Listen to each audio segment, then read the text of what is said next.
ಎಲ್ಲರಿಗೂ ನಮಸ್ತೆ. ಸುನಿಲ್ ಅಂತ, ವಿನೀಶ್ ದರ್ಶನ್ ಮಾರ್ವಾರಿ ಫಾರ್ಮ್ ಇಂದ ಮಾತಾಡ್ತಾ ಇರೋದು. ನಿನ್ನೆ ಮೊನ್ನೆಯಿಂದ ಒಂದು ವಿಚಾರ ಕೇಳ್ಪಟ್ವಿ.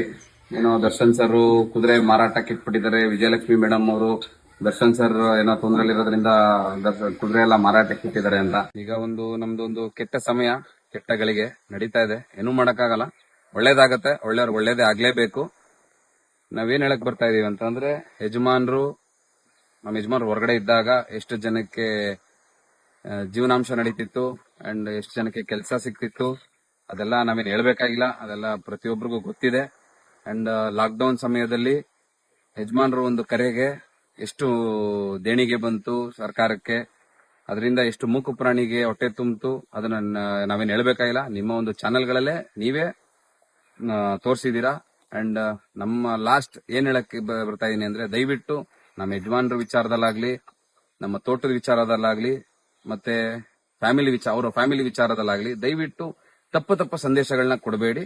ದಯವಿಟ್ಟು ಖಾಸಗಿ ಚಾನೆಲ್ ನಲ್ಲಿ ಯಾವ್ದೋ ಒಂದ್ರಲ್ಲಿ ನೋಡಿದೆ, ದಯವಿಟ್ಟು ಆ ಚಾನೆಲ್ ಅವರು ಒಂದ್ ಸ್ವಲ್ಪ ವಿಚಾರನ ತಿಳ್ಕೊಂಡು ಮಾತಾಡಿದ್ರೆ ತುಂಬಾ ಉತ್ತಮ. ಇಲ್ಲ ಅಂದ್ರೆ ಸುಮ್ನೆ ಏನೇನೋ ವಿಚಾರಗಳನ್ನ ಜನಕ್ಕೆ ತಲುಪಿಸಬೇಡಿ ಅನ್ನೋದು ನನ್ನ ಒಂದು ಅನಿಸಿಕೆ. ಯಾಕೆಂದ್ರೆ ಇವಾಗ ಈ ತೋಟ ನೋಡ್ಕೋತಾರ ನಾನೇ. ಸೊ ನೀವು ಯಾವ ರೀತಿ ಮಾತಾಡ್ತಾ ಇದೀರಾ, ಸುಮ್ನೆ ಕುದುರೆ ಮಾರಾಟಕ್ಕೆ ಇಟ್ಟಿದ್ದಾರೆ, ಏನು ಎತ್ತ ಅನ್ನೋದು, ಏನಕ್ಕೆ ಹಾಕಿದೀವಿ ಅನ್ನೋದು ಬೋರ್ಡ್ ಅಲ್ಲಿ ಫಸ್ಟ್ ತಿಳ್ಕೊಳ್ಳಿ. ಆ ಬೋರ್ಡ್ ಹಾಕಿ ನಾವು ಆಲ್ಮೋಸ್ಟ್ 1.5 ವರ್ಷದ ಮೇಲೆ ಆಯ್ತು. ಏನಕ್ಕೆ ಹಾಕಿದೀವಿ ಅಂತ ಅಂದ್ರೆ, ಸುತ್ತಮುತ್ತ ಈಗ ಮೈಸೂರು ಸುತ್ತಮುತ್ತ ಆಗಿರ್ಬೋದು, ಬೆಂಗಳೂರು, ಹಾಸನ್ನು, ಸುಮ್ನೆ ನಾನು ಹೇಳ್ತಾ ಇರೋದು, ಈ ಸುತ್ತಮುತ್ತದಲ್ಲಿ ಯಾರಿಗಾರು ಒಬ್ರು ಕುದುರೆ ಸಾಕ್ಬೇಕು ಅನ್ನೋದು ಆಸೆ ಇರುತ್ತೆ.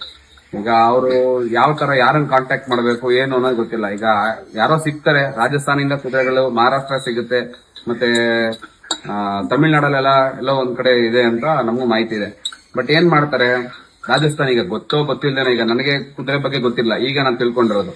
ಈಗ ನನಗೂ ಸಾಕ್ಬೇಕಂತ ಆಸೆ ಇದೆ, ತಿಳ್ಕೊಂಡ್ಮೇಲೆ ತಾನೇ ಸಾಕ್ಬೇಕಾಗಿರೋದು. ಸುಮ್ನೆ ಯಾರೋ ಹೋಗ್ಬಿಟ್ಟು ಈಗ ರಾಜಸ್ಥಾನ ನಾನು ತರ್ತೀನಿ ಅಂದ್ರೆ ಇಲ್ಲಿನ ಟ್ರಾವೆಲಿಂಗ್ ಎಷ್ಟು ದೂರ ಆಗತ್ತೆ. ಮತ್ತೆ ಅಲ್ಲೋಗಿತ್ತಂದ್ರೆ ಈಗ ಗೊತ್ತಿರೋರೇ, ಕುದುರೆ ಬಗ್ಗೆ ಗೊತ್ತಿರೋರೇನೆ ಮೋಸ ಹೋಗ್ತಾರ ಒಂದೊಂದ್ಸರಿ. ಈಗ ಪಾಪ ಏನು ಗೊತ್ತಿಲ್ಲದೆ ಹೋಗಿ ತರಕ್ ಹೋಗಿ ಮೋಸ ಹೋಗೋದು ಗ್ಯಾರಂಟಿ. ಅದಕ್ಕೋಸ್ಕರ ನಮ್ಮ ಯಜಮಾನ್ರು ಅವರ ಮನಸ್ಥಿತಿ ಏನು ಅಂತಂದ್ರೆ, ಬೇಡ ಯಾರು ಮೋಸ ಹೋಗೋದು ಬೇಡ, ತರೋಣ, ಒಳ್ಳೆ ರೇಟಿಗೆ ತರೋಣ, ಅದರಿಂದ ಒಂದ್ 10,000 ರೂಪಾಯಿ ಲಾಭ ಇಟ್ಬಿಟ್ಟು ಮಾರೋಣ ಅಂತ ಇದೇ ನಮ್ಗೆ ವಿಚಾರನ ನಮ್ಗೆ ಯಾವಾಗ್ಲೂ ಹೇಳೋದವ್ರು. ಯಾವ್ದೇ ಕುದುರೆ ಆದ್ರೂ ಅಷ್ಟೇ, ಇವತ್ತಿನ ದಿನ ಯಾವ ಬ್ಲಡ್ ಲೈನ್ ಗಳ ಮೇಲೆ ಬರುತ್ತೆ, ಲೋಕಲ್ ಕುದುರೆಗಳು ಸಿಗುತ್ತೆ. ಈಗ ಪೋನಿ ಅಂತ ಇರುತ್ತೆ, ಟಾಂಗಾ ಕುದುರೆಗಳಿರುತ್ತೆ ಸುಮಾರು. ಅದರಲ್ಲೇ ಮಾರ್ವಾರಿ, ಕಾಟೆವಾರಿ ಸುಮಾರಿದೆ. ಅದರಲ್ಲೇ ವಿಭಿನ್ನ ಕುದುರೆಗಳಿರುತ್ತೆ. ಇದು ಬಂದು ನೋಡಿ, ಇದು ಬಂದು ಬರಾಕ್ ಪಿಂಟೋ ಅಂತ, ಇಲ್ಲಿದಲ್ಲ, ಇದು ಹೊರಗಡೆ ದೇಶದಿದು. ಸುಮ್ನೆ ಗೊತ್ತಿಲ್ದಿರೋ ಮಾಹಿತಿಗಳನ್ನ ಏನೇನೋ ನೀವು ತಪ್ಪಾಗಿ ತಿಳಿಸಿದ್ರೆ ಅದು ತಪ್ಪಾಗತ್ತೆ. ದರ್ಶನ್ ಸರ್ ಮಾರಾಟಕ್ಕೆ ಏನಕ್ಕೆ ಹಾಕಿದೀವಿ ಅಂತಂದ್ರೆ ತಿಳ್ಕೊಳ್ಳಿ. ಫಸ್ಟ್ ಯಾರು ಸಾಕೋರಿದ್ರೆ ಬಂದು ವಿಚಾರಿಸಿ ತಗೊಬಹುದು ಅನ್ನೋ ಅಷ್ಟೇ ಒಂದು ಉದ್ದೇಶದಿಂದ ಮಾರಾಟಕ್ಕಿದೆ ಅಂತ ಹಾಕಿದೀವಿ. ಇದೆಲ್ಲ ಗಂಡು ಕುದುರೆಗಳು, ಇದೆಲ್ಲ ಸ್ಟಾಲಿಯನ್ಗಳು ಬರುತ್ತೆ, ಗಂಡು ಕುದುರೆಗಳು. ಹೆಣ್ಣು ಕುದುರೆಗಳು ಅಲ್ಲಿದೆ. ಈಗ ನೋಡಿ, ಇದೆಲ್ಲ ಹೆಣ್ಣು ಕುದುರೆಗಳು.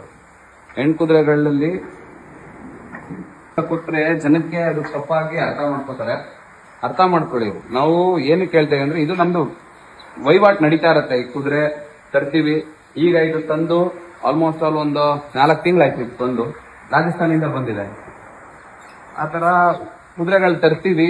ಯಾರು ಇಷ್ಟ ಇರೋರು ಬಂದು ತಗೊಂಡು ಅವ್ರ ಹತ್ರ ಸಾಕ್ಬೇಕು ಅಂತ ಅನ್ಸಿದ್ರೆ ಖಂಡಿತ ಸಾಕ್ಬೋದು.